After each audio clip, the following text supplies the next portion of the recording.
د رمضان المبارک د 20مه نیټه هغه ورځ چې د اسلام یوه له سترو فتوحاتو څخه په دغه ورځ ترسره شوې ده. د اسلامي تاریخ په اوږدو کې د هجرت په 21 کال د رمضان المبارک په 23مه نیټه د اسلام د دریم خلیفه حضرت امیر المؤمنین عثمان بن عفان رضی الله تعالی عنه د خلافت په دور کې د فارس یا اوسنی ایران د ساسانیانو امپراتوري په بشپړ ډول ختمه او د تل لپاره خاک برسر شوه.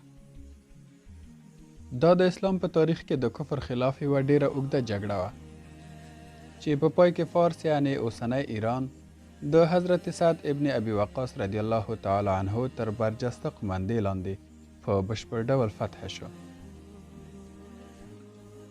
د اسلام په تاریخ کې د ساسانیانو امپراتوري د اسلام او مسلمانانو په خلاف ډیره مضبوطه د مکر او فریب او ښکاره دښمنۍ څخه ډکه امپراتوري وه. د هجرت په 12 کال د امیر المؤمنین ابوبکر صدیق رضی الله تعالی عنه د خلافت په دور کې د یاد امپراتورۍ په خلاف د اسلام لښکرې له جزیرة العرب ووتې. د دوی په خلاف ډیر جنگونه وشول. مسلمانانو کلونه د دوی په خلاف کلک مقاومتونه وکړل. د دوی مکر او فریب په دې ډول و چې کله به یو ښار د دوی څخه مسلمانانو د تورې په زور فتح کړ، دوی به بل ښار ته ولاړل او د مسلمانانو خلاف به لښکرې دوباره رامخته کړې او په هر جنگ کې به دوی ماتې وخوړه. کله چې عراق او یو شمېر سیمې د دوی له شتون څخه پاکې شوې، حضرت خالد بن ولید رضی الله تعالی عنه د شام پر طرف واستول شو. فارسیانو کوښښ کاوه چې بیرته خپلې سیمې ونیسي، بغیر له عراق څخه یو شمېر سیمې بیرته له مسلمانانو څخه ونیوي.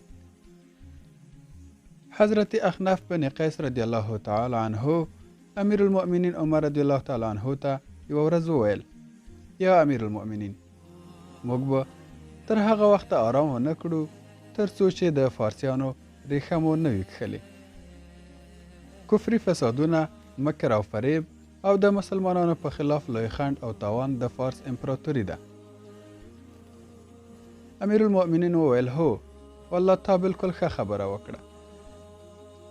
بس دستي د مسلمانانو برجسته امیر د فارسیانو په خلاف لښکرې منسجم کړې. لنډه دا چې د دوی په خلاف جنګونه شروع شول.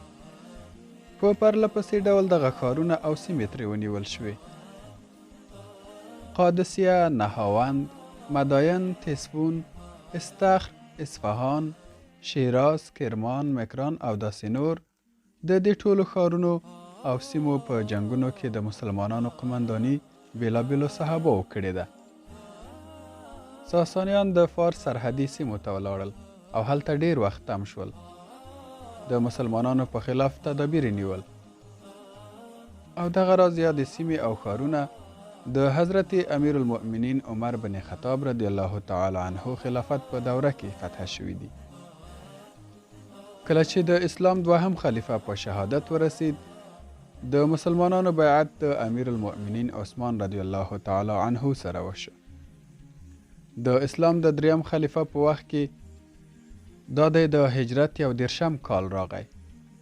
مسلمانانو وغوښتل چې د ساسانیانو موجودیت ته نور د پای ټکی کیږدي.